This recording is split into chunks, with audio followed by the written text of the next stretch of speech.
So the new Pokemon Champions game is out, and I was quite excited to see what Nintendo had in store for us with this game. It seemed like they were finally going to make the competitive Pokemon game that longtime fans had wanted, myself included. If you've watched this channel for a while, you'll know I'm no hardcore Pokemon fanatic. However, there is a level of expectation one would have with a competitive battle-focused game like this. From the trailers to the website, it looked like Nintendo was finally making a Pokemon Showdown game for the console. Unfortunately, it's been quite the disappointment since its launch. It would seem that the theme for this game is limitation, and oh boy are there limitations. At launch, we are only able to choose from a select number of Pokemon, 186 to be exact, which is incredibly odd considering there's over 1,000 Pokemon at this point. Why is Nintendo limiting its own product and its own consumer base? It makes no sense as to why we're not able to pull from the entire roster of all Pokemon generations. The idea of it being a battle-focused game shouldn't limit the number of Pokemon we can choose from. Now, it's expected that the roster will expand over time.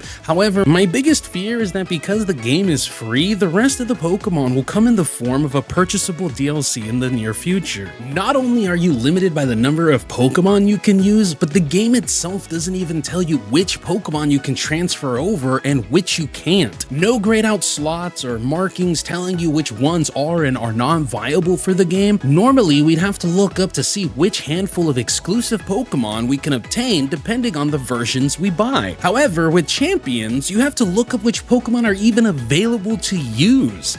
And the worst part is, not even the Pokemon Champions website tells you which Pokemon are transferable.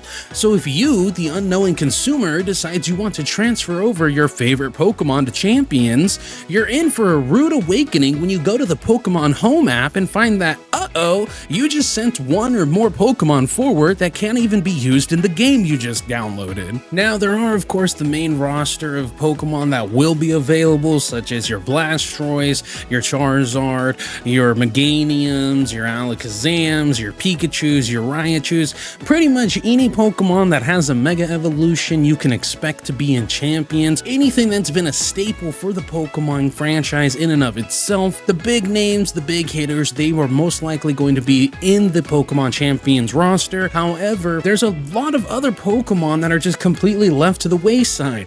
Again, 186 Pokemon available. Meanwhile, the entire Pokemon roster from all gens is well over 1,000 Pokemon at this point. If you're interested in knowing what Pokemon are actually available to you in Pokemon Champions, a link will be provided in the description below to give you all 186 Pokemon that are available to you at this time. Next, we have the issue of having a limited move pool, which when it comes to competitive Pokemon, banned or limited moves has always been a thing for years. But with Champions, you're not even told which moves you can and can't use before you transfer your Pokemon over. And again, there is no list on the Pokemon Champions website as to what moves are viable in this game and which ones are not.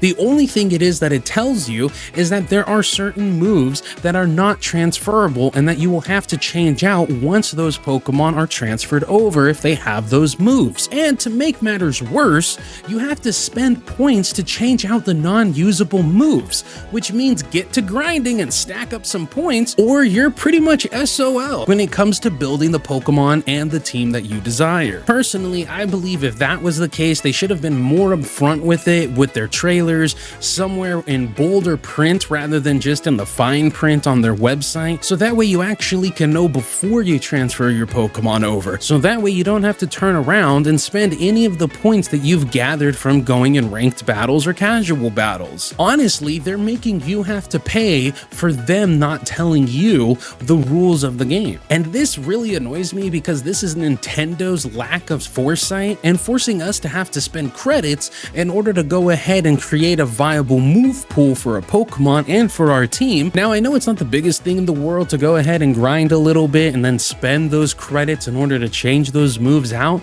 It's more so the principle of the matter at hand. When it comes to Pokemon, we all know the best way to battle is a full team of 6v6, but sadly, we don't get that with this game. Singles battles is reduced to 3v3 and doubles battles is reduced to 4v4. Now, we all know that ranked matches has had limitations on number of Pokemon we can use. However, regardless if you're doing singles battles or doubles battles, it's typically allowed for you to choose if you want it to be 3v3, 4v4, or 6v6. However, when it comes to Pokemon Champions, you're completely limited to just two options when it comes to casual battles and ranked battles. And having those types of limitations on casual battles is pretty perplexing in my personal opinion. I could understand limiting the number of Pokemon in your party on ranked battles, but when it comes to a casual battle, I mean, the hint is in the name. It's a casual battle. Why is it that we have to then have the same limitations as ranked in casual battles? See, you have the ability to pull from a group of 6 Pokemon,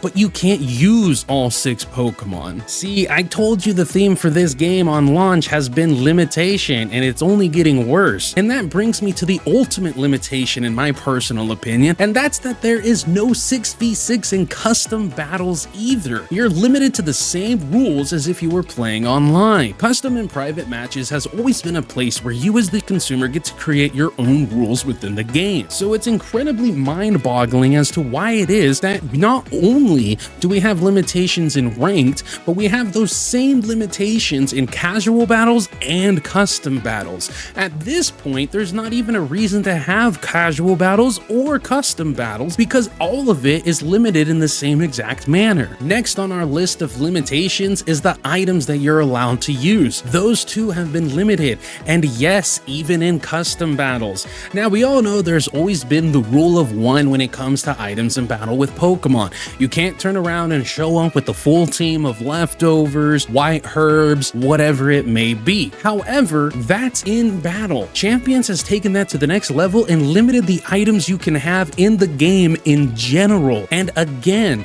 there is no list even on the official Champions website of what items are and are not available in the game either. Now, Champions does have the typical list of items that are available, items that will go ahead and boost a specific type of move such as charcoal, or items that will reduce a specific type of move such as fire, dragon, ice, etc. My last issue with the game is the combination of minute limited aspects, such as the fact that there are hundreds of Pokemon themes to pull from, yet the game only has about 5 to 10 different themes that you hear over and over and over again, not to mention the fact that 3 of the limited amount of theme songs that you can hear from you actually have to pay for, which then brings me to the limited store options as well.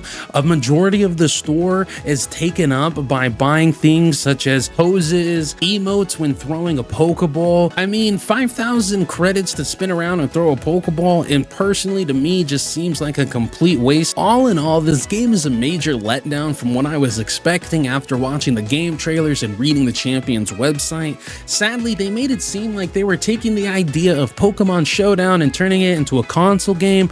However, it seems more like they saw how much people enjoyed Pokemon Showdown and said, how can we make this but without all the reasons people enjoy it? I don't know what the future holds for Pokemon Champions, but the game's launch has left a lot to be desired for me as a consumer and a lover of the Pokemon franchise. I hope that in the future they listen to what it is that consumers are saying about this game. This is supposed to be a battle-focused, competitive-style Pokemon game. This game doesn't seem like it was made for people who want to actually enjoy competitive Pokemon. It seems as though this game was created specifically for the casual Pokemon player to feel like they are a competitive player. And there's nothing wrong with casual players wanting to go ahead and play in the competitive scene. Unfortunately, I would say that this is a terrible intro to what competitive Pokemon is really like, and anybody who's ever even tried playing competitive Pokemon knows exactly what I'm talking about. Like I've said, I'm not a fanatic in Pokemon, so breakdowns like certain moves having a base power rise from 70 to 80 or from 80 to 90, stuff of that nature, isn't really my forte. However, I have noticed that a couple of moves are doing some insane amount of damage, and I did see that on the Pokemon Champions website that some moves have actually had their base power raised, whether by 10, 20 or 30 points. Maybe I'll make a video about that in the future. Well guys, that's it for this video. If you enjoyed, leave a like. If you want to see more, go ahead and hit that subscribe and leave a comment down below. What are some things that you guys have also noticed are an issue with this game? I have been Complexity, and I will see you in the next one. Electric